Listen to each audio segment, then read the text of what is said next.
forecast with meteorologist Kyle Keel. All right, our weather is certainly changing. This map has a lot going on, so we're going to kind of sit with it here for a minute, and I'll explain what's going on. The tan shaded counties here have that wind advisory in effect this afternoon through about midnight for wind gusts potentially upwards of 35 to 45 miles per hour. That's still a possibility here in Jo Daviess, Carroll, as well as Jackson County, but this purple shading indicates a winter weather advisory. This isn't necessarily for the snowfall to come, but we had 1 to 3 inches of snow last night. It was that powdery snow with those cooler temperatures, so that wind is going to blow it around. That could create close to whiteout conditions.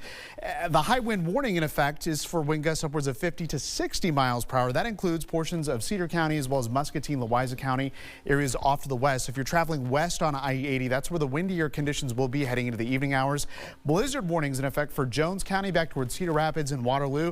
That's where they have, again, several inches of snow on the ground, as well as those potential wind gusts up to 60 miles per hour that could create blizzard conditions. So first alert day is in effect until midnight. We went ahead and pulled that. The reason why we're pulling this now is because of currently what's going on in South Dakota and Nebraska, where that Arctic front is and heading our way. Currently, they are experiencing those 50 to 60 mile per hour wind gusts as well as whiteout conditions. So that's going to be a possibility here to the west with the 60 mile per hour gusts. Everywhere else, we're expecting upwards of 45 mile per hour wind gusts. So there could be some spotty power outages, also difficult driving conditions as you would expect. So obviously the wind is going to be the big story this afternoon. We got a little bit of light snow, generally less than an inch up to the north. And then of course the big story Friday through the weekend, the extreme cold. We're talking wind chills 20 to 40 degrees below zero, potentially up to 45 degrees below zero. As far as the next 24 hours go, once that front hits, you are certainly going to feel it as that wind picks up, especially after 5 or 6 o'clock this evening. Again, a few snow showers aren't possible up to the north. Behind that front, that's where we get the cooler air to settle in. This is just one shot of cooler air. Temperatures as you wake up tomorrow morning will be in the teens.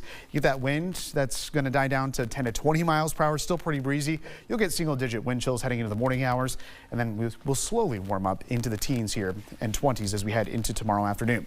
So there's the first Arctic front right off to our northwest. Again, where we've got the snow falling, also snow on the ground. That's where we have whiteout conditions in portions of South Dakota and Nebraska. That's heading into southern Minnesota, into portions of northwestern Iowa. This all is heading our way here as we head into the evening hours. So again, it's not a lot of snow, but when you get those gusty winds, that is going to create some travel difficulties with reduced visibility, as well as that blowing snow here off to the north. So by 3 or 4 o'clock, we'll start to see that light snow, mainly north of the Quad Cities. Could get some flurry light snow activity here in the metro. Farther to the south, it's just going to be the wind that will be the impact here as we head into the evening commute. As that front passes on by, we'll get those northwest winds heading into the overnight hours.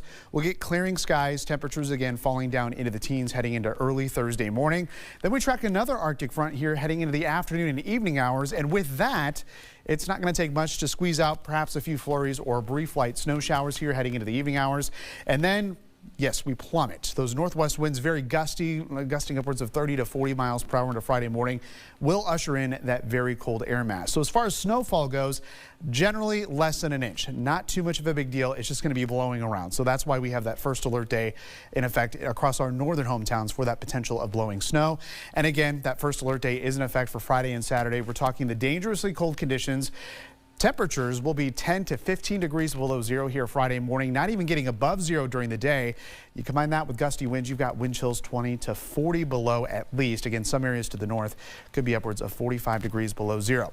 So tomorrow, once that front moves through early in the evening, we have wind chills already approaching 35 to 40 below up to the north. That's going to continue to plummet here as we head into Friday morning. Wind chills between 25 and 40 degrees below zero. The only improvement we see, if we can go back to the graphics, are going to be into the teens below zero here during the day. And as we take a look at the next chance of snow, we've added that here for Sunday. This is a change. That system to the south has trended a little farther north, and we're going to get kind of a band of some light, maybe moderate snow move in Sunday morning. That is a new development that we've just added into the forecast that we'll continue to watch. But the big story, obviously, going to be the cold. Highs will eventually get back into the 20s here as we head into early next week. So quite a bit of hazards here over the next several days. Yeah, most concerning is the cold that's coming, but Definitely. that wind, that can really down a lot of power lines, it can. Tree branches. And it's going to be a big change once that front hits. So just be aware of that here heading into the evening. All right, thank you.